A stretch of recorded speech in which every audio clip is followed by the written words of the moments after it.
केस गळती जेव्हा भरपूर होते तेव्हा भांगामधले केस खूप पातळ दिसायला लागतात आणि भांग रुंद होतं. कपाळावरचे केस सुद्धा विरळ होतात आणि अशा वेळेस आपल्याला सुचत नाही की आपण अशा केसांची हेअरस्टाईल कशी करावी.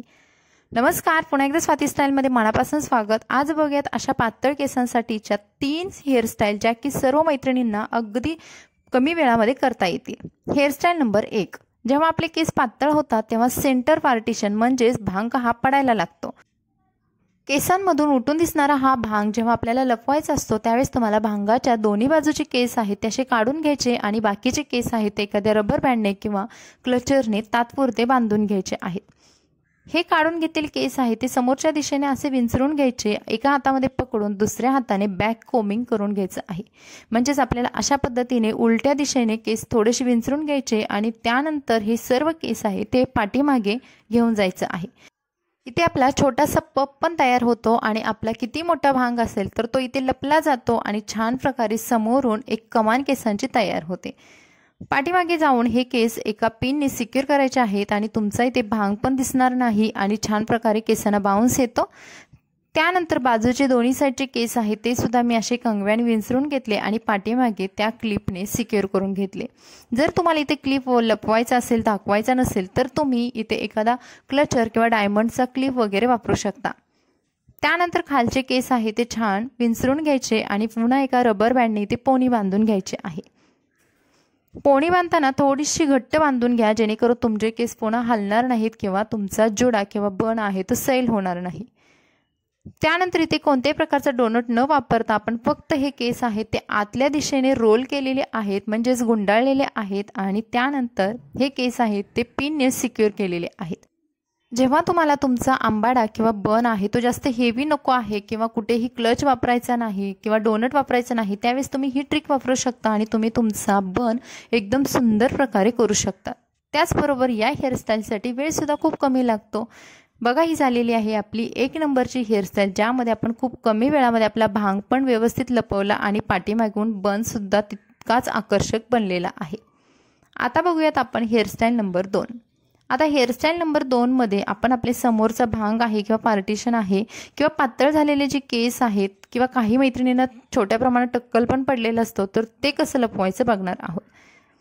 आता बघा, भांगाच्या बाजूचे पुन्हा असे थोड्या प्रमाणात केस घ्यायचे आहेत आणि हलकेसे रोल करायचे आहेत. आपला भांग जर जास्त रुंद असेल किंवा सेंटर पार्टिशन मोठा असेल तर तुम्हाला अशा पद्धतीचे रोल करायचे आहेत आणि ते हाताने थोडेसे असे फुगवून घ्यायचे आहेत.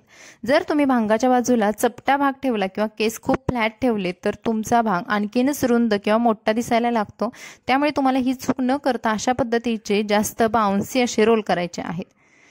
एका बाजूचे असे रोल करून घेतल्यानंतर आपल्याला दुसऱ्या बाजूचे सुद्धा असेच रोल करून घ्यायचे आहेत. तर एका बाजूला बघा 3 रोल करून घेतलेले आहेत आणि हे रोल केल्यामुळे माझा भांग जरी मोठा असेल तरी सुद्धा तो खूप छोटा दिसायला लागतो आणि हे झालेलं आहे आपली समोरची हेअरस्टाईल. बघा, इथे माझा भांग आता जास्त दिसत सुद्धा नाहीत आणि केसांना समोरून बाउन्स आल्यामुळे भांगाकडे जास्त लक्ष पण जात नाही. पाठीमागचे केस आहेत ते छान पिनने सिक्युअर करायचे आणि इथे एखादा तुम्ही डेकोरेटिव्ह म्हणून कोणताही गजरा किंवा डुप्लिकेट ब्रॉच वगैरे वापरू शकता. आणि ही झालेली आहे आपली हेअरस्टाईल नंबर 2. आता बघूयात हेअरस्टाईल नंबर 3. जेव्हा समोरून छोटंसं टक्कल पडलेलं असतं किंवा भांग मोठा झालेला असतो त्यावेळेस तुम्ही ही सुद्धा हेअरस्टाईल ट्राय करू शकता. तर तुम्हाला काय करायचं आहे, भांगाच्या बाजूचे थोडेसे केस घ्यायचे आहेत आणि ते विरुद्ध दिशेला घेऊन जायचं आहे. म्हणजे जर तुम्ही डाव्या बाजूचे केस उचलले असतील तर तुम्हाला ते उजव्या दिशेला घेऊन जायचं आहे आणि पाठीमागे सिक्युअर करायचे आहे. अगदी याचप्रमाणे आपल्याला उरलेल्या बाजूचे केस आहेत ते सुद्धा असेच अपोजिट डिरेक्शनला म्हणजे विरुद्ध दिशेला घेऊन जायचं आहे आणि ते सुद्धा अशाच पद्धतीने त्याच्यावरून घेऊन सिक्युअर करायचे आहेत.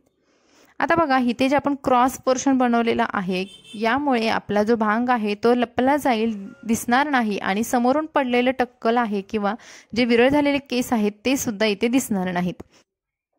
सणासुदीमध्ये किंवा लग्न समारंभामध्ये आपल्याला खूप घाई असते आणि अशा वेळेस अशा रुंद झालेल्या भांगांच्या हेअरस्टाईल कशा कराव्या हा एक आपल्यासमोर प्रश्न असतो आणि त्याला वेळसुद्धा खूप लागू शकतो. त्याऐवजी तुम्ही या 3 हेअरस्टाईल नक्की ट्राय करा ज्यामध्ये तुमचा वेळही वाचेल आणि तुम्हाला कम्फर्टेबल फील होईल.